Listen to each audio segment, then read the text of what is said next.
Pergi dulu Ibu. Assalamualaikum. Selamat pagi Makcik. Selamat pagi Zara. Assalamualaikum Pak Mael. Macam biasa, nasi lemak dengan Pak Mael. Pak Mael. Sabar jap. Tengok berita ni. Berita apa? Sebuah meteor gergasi dijangka memasuki atmosfera bumi dalam beberapa minit. Kami kini berada di kampus Sri Damai, lokasi yang dijangka menjadi titik empasan meteor.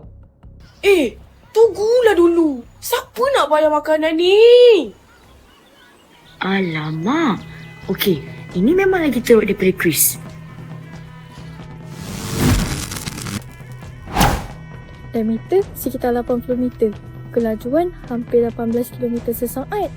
Kalau aku hentikan secara terus, serpihan tetap akan jatuh. Jumpa, putarannya tak stabil. Aku tak perlu hentikan, cuma ubah 3 darjah je. Bismillah.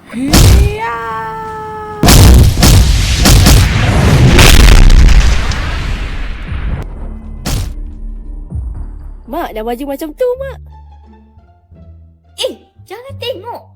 Buat layar movie rasanya ni. Kamu dengan pakaian pelik macam ni, apa nak jadi kamu ni, Dek? Saya nak jadi Sri Kandi Desa.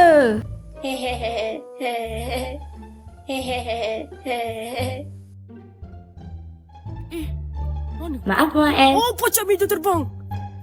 Budak ni. Sebab ni saya ambil dulu ya. Assalamualaikum Pak Mael. Bye.